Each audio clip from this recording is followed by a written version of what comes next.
ಏನಂದ್ರೆ ಕನ್ನಡಮ್ಮನ ಹರಕೆ ಪದ್ಯದ ಪ್ರಶ್ನೋತ್ತರ ಮತ್ತು ಭಾಷಾ ಚಟುವಟಿಕೆಯನ್ನು ತಿಳಿಯೋಣ. ಆ. ಒಂದೊಂದು ವಾಕ್ಯದಲ್ಲಿ ಉತ್ತರ ಬರೆಯಿರಿ. 1. ಕನ್ನಡದ ಕಂದ ಯಾವುದಕ್ಕಾಗಿ ಹೋರಾಡಬೇಕು? ಉತ್ತರ: ಕನ್ನಡದ ಕಂದ ಕನ್ನಡಕ್ಕಾಗಿ ಹೋರಾಡಬೇಕು. 2.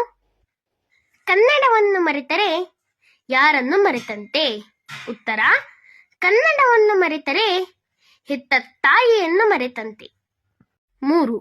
ಕನ್ನಡದ ಕಂದ ಯಾವುದನ್ನು ಮರೆಯಬಾರದು?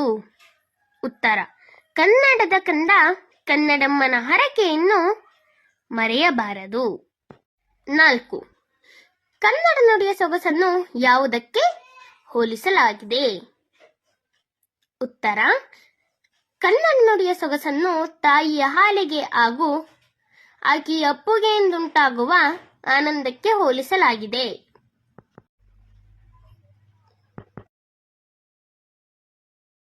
ಆ. ಕೊಟ್ಟಿರುವ ಪದಗಳಲ್ಲಿ ಸರಿಯಾದ ಪದ ಆರಿಸಿ ಖಾಲಿ ಸ್ಥಳದಲ್ಲಿ ಬರೆಯಿರಿ. 1. ಕನ್ನಡಕ್ಕೆ ಹೋರಾಡು ಕನ್ನಡದ ಕಂದ. Answer option 4. 2.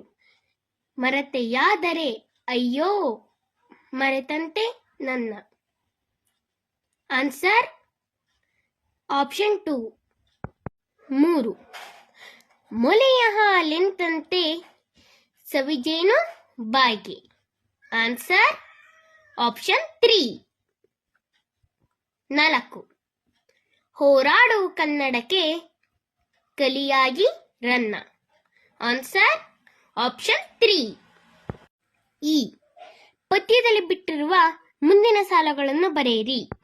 ದಮ್ಮಯ್ಯ ಕಂದಯ್ಯ ಬೇಡುವೆನು ನಿನ್ನ, ಕನ್ನಡಮ್ಮನ ಹರಕೆ ಮರೆಯದಿರು ಚಿನ್ನ. ಮರೆತೆಯಾದರೆ ಅಯ್ಯೋ ಮರೆತಂತೆ ನನ್ನ, ಹೋರಾಡು ಕನ್ನಡಕ್ಕೆ ಕಲಿಯಾಗಿ ರನ್ನ. ಭಾಷಾ ಚಟುವಟಿಕೆ. ಆ. ಮಾದರಿಯಂತೆ ಕೊಟ್ಟಿರುವ ಪದಗಳಿಗೆ ಪ್ರಾಸಪದ ಬರೆಯಿರಿ.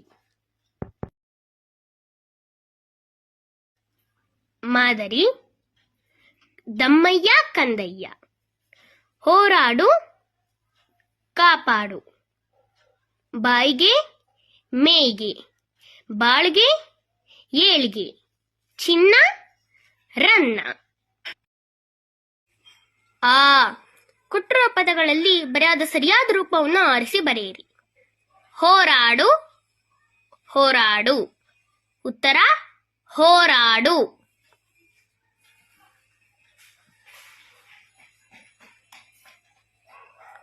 ಹರಕೆ ಅರಕೆ. ಉತ್ತರ: ಹರಕೆ. ಆನಂದ ಆನಂದ. ಉತ್ತರ: ಆನಂದ. ಅಯ್ಯೋ ಅಯ್ಯೋ. ಉತ್ತರ: ಅಯ್ಯೋ.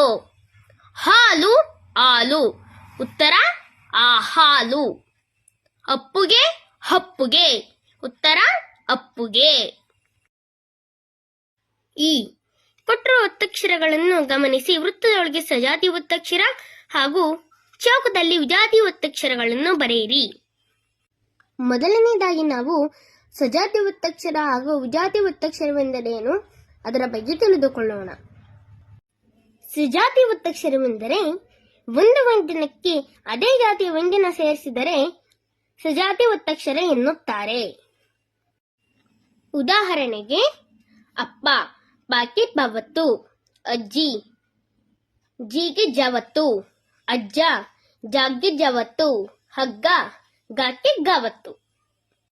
ವಿಜಾತಿ ಒತ್ತಕ್ಷರವೆಂದರೆ ಒಂದು ವ್ಯಂಜನಕ್ಕೆ ಬೇರೆ ಜಾತಿಯ ಒಂದು ಅಥವಾ ಒಂದಕ್ಕಿಂತ ಹೆಚ್ಚು ವ್ಯಂಜನ ಸೇರಿಸಿದರೆ ವಿಜಾತಿ ಒತ್ತಕ್ಷರ ಎನ್ನುತ್ತಾರೆ. ಉದಾಹರಣೆಗೆ ಧ್ವಜ ದಾಕ್ಕೆ ವಾವತ್ತು. ಶಿಕ್ಷಣ ಕಾಕ್ಕೆ ಶಾವತ್ತು. ಅಮಾವಾಸ್ಯೆ ಸಾಗೆ ಯಾವತ್ತು. ಈಗ ಸಜಾತಿ ಒತ್ತಕ್ಷರ ಹಾಗೂ ವಿಜಾತಿ ಒತ್ತಕ್ಷರ ಎಂದರೇನು ಅಂತ ನಿಮಗೆ ಅರ್ಥ ಆಯ್ತು ಅಂತ ಅಂದ್ಕೊಳ್ತೀನಿ. ಹಾಗಾದರೆ ವೃತ್ತದೊಳಗೆ ಸಜಾತಿ ಒತ್ತಕ್ಷರ ಹಾಗೂ ಚೌಕದಲ್ಲಿ ವಿಜಾತಿ ಒತ್ತಕ್ಷರವನ್ನು ಬರೆಯೋಣ.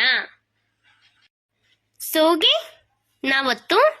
ವಿಜಾತಿ ಒತ್ತಕ್ಷರ ನಾಗೆ ನಾವತ್ತು. ಸಜಾತಿ ಒತ್ತಕ್ಷರ. ಶಾಗೆ ರಾವತ್ತು. ವಿಜಾತಿ ಒತ್ತಕ್ಷರ. ಹಾಗೆ ರಾವತ್ತು. ವಿಜಾತಿ ಒತ್ತಕ್ಷರ. ಭಾಗ್ಯ ಬಾವತ್ತು. ಸಜಾತಿ ಒತ್ತಕ್ಷರ. ಸಾಗೆ ತಾವತ್ತು. ವಿಜಾತಿ ಒತ್ತಕ್ಷರ. ಯಾಗ್ಗೆ ಯಾವತ್ತು. ಸಜಾತಿ ಒತ್ತಕ್ಷರ. ಶೇಗೆ ರಾವತ್ತು. ವಿಜಾತಿ ಒತ್ತಕ್ಷರ. ಟಾಗೆ ಟಾವತ್ತು. ಸಜಾತಿ ಒತ್ತಕ್ಷರ. ಕಾಗೆ ಶಾವತ್ತು. ವಿಜಾತಿ ಒತ್ತಕ್ಷರ. ತಾಗೆ ತಾವತ್ತು. ಸಜಾತಿ ಒತ್ತಕ್ಷರ. ಮಾಗೆ ಮಾವತ್ತು. ಸಜಾತಿ ಒತ್ತಕ್ಷರ. ಬಾಗೆ ಬಾವತ್ತು. ಸಜಾತಿ ಒತ್ತಕ್ಷರ. ಶೇಗೆ ನಾವತ್ತು. ವಿಜಾತಿ ಒತ್ತಕ್ಷರ. ಬಳಕೆ ಚಟುವಟಿಕೆ 1. ಹಿರಿಯರಿಂದ ಜೋಗುಳದ ಪದಗಳನ್ನು ಸಂಗ್ರಹಿಸಿ ಅಭ್ಯಾಸ ಮಾಡಿ. ಹಂಗಂದ್ರೆ ನಮ್ಮ ಮನೆಯಲ್ಲಿ ಅಜ್ಜಿ ತಾತ ಇರ್ತಾರಲ್ಲ, ಅವರ ಹತ್ರ ಜೋಗುಳದ ಪದಗಳನ್ನು ಹೇಳಿಸಿಕೊಂಡು ಬರೆದಿಟ್ಟುಕೊಂಡು ನಾವು ಅಭ್ಯಾಸ ಮಾಡೋಣ. ಆ ಕನ್ನಡದ ಕವಿಗಳ ಭಾವಚಿತ್ರ ಸಂಗ್ರಹಿಸಿ ಭಾವಚಿತ್ರ ಕೋಶ ತಯಾರಿಸಿರಿ. ಭಾವಚಿತ್ರ ಕೋಶ ಅಂದ್ರೆ ಫೋಟೋ ಆಲ್ಬಮ್. ನಮ್ಮ ಕನ್ನಡ ಕವಿಗಳ ಭಾವಚಿತ್ರಗಳನ್ನ ನಮ್ಮ ಹಳೆ ನೋಟ್ಬುಕ್ ಇರುತ್ತಲ್ಲ, ಆ ನೋಟ್ಬುಕ್ಕಿಗೆ ಅಂಟಿಸಿ ಆಲ್ಬಮ್ ತರ ತಯಾರಿಸಿ ಇಟ್ಕೋಬಹುದು. ಅದನ್ನು ನಾವು ನಮಗೆ ಬೇಕಾದಾಗ ಯೂಸ್ ಮಾಡ್ಕೋಬಹುದು. ಈ ಕೊಟ್ಟಿರುವ ಸಾಲಗಳನ್ನು ವೇಗವಾಗಿ ಉಚ್ಚರಿಸಿ. 1. ಟಗರಿಗೆ ತರಗು ತಂದು ಹಾಕು. 2. ತರೀಕೆರೆ ಏರಿ ಮೇಲೆ 3 ಕರಿಕುರಿ ಮರಿ. 3. ಕಪ್ಪು ಕುಂಕುಮ ಕೆಂಪು ಕುಂಕುಮ. 4. ಕಾಗೆ ಪುಕ್ಕ ಗೂಬೆ ಬುಕ್ಕ. ನಾವಿದನ್ನ ತುಂಬಾ ವೇಗವಾಗಿ ಹೇಳ್ಬೇಕು.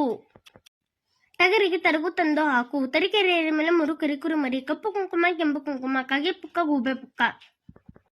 ಈ ತರ ಹೇಳ್ಬೇಕು. ಈ ಪದ್ಯದಲ್ಲಿ ನೀವು ಇಷ್ಟಪಡುವ 4 ಸಾಲುಗಳನ್ನು ಬರೆಯಿರಿ. ಗುರುವಿನೊಳ್ ನುಡಿಯಂತೆ ಶ್ರೇಯಸ್ಸು ಬಾಳ್ಗೆ. ತಾಯ್ ನುಡಿಗೆ ದುಡಿದು ಮಣಿಯ ಪರಗಾಳೇಳ್ಗೆ. ನನಗೆ ಈ 4 ಸಾಲುಗಳು ತುಂಬಾ ಇಷ್ಟ. ಯಾಕಂದ್ರೆ ಗುರುಗಳು ನಮ್ಮ ಶ್ರೇಯಸ್ಸಿಗೋಸ್ಕರ ತುಂಬಾ ಶ್ರಮ ಪಡ್ತಾರೆ. ಅದಕ್ಕೆ ಈ ಸಾಲುಗಳು ಅಂದ್ರೆ ನಂಗೆ ತುಂಬಾ ಇಷ್ಟ. ನಿಮಗೆ ಯಾವ ಸಾಲುಗಳು ಇಷ್ಟ ಆಗುತ್ತೋ ಆ ಸಾಲುಗಳನ್ನು ನೀವು ಅಲ್ಲಿಗೆ ಬರೆಯಿರಿ. ಈ ಪದ್ಯದ ಮೊದಲ 12 ಸಾಲುಗಳನ್ನು ಕಂಠಪಾಠ ಮಾಡಿ ನಿಮ್ಮದೇ ರಾಗದಲ್ಲಿ ಹಾಡಿರಿ. ನಾನು ಮಾಡೋ ಪಾರ್ಟ್ 1 ವಿಡಿಯೋದಲ್ಲಿ ರಾಗವಾಗಿ ಹೇಳಿದ್ದೀನಿ. ನೀವು ಕೂಡ ಅದೇ ರೀತಿ ನಿಮ್ಮದೇ ಆದ ರಾಗದಲ್ಲಿ ಹಾಡಿ. ಈ ವಿಡಿಯೋ ನಿಮ್ಗೆ ಇಷ್ಟವಾಗಿದ್ರೆ ಸಬ್ಸ್ಕ್ರೈಬ್ ಮಾಡಿ. Thank you for the watching. Subscribe my channel Patya Pustaka.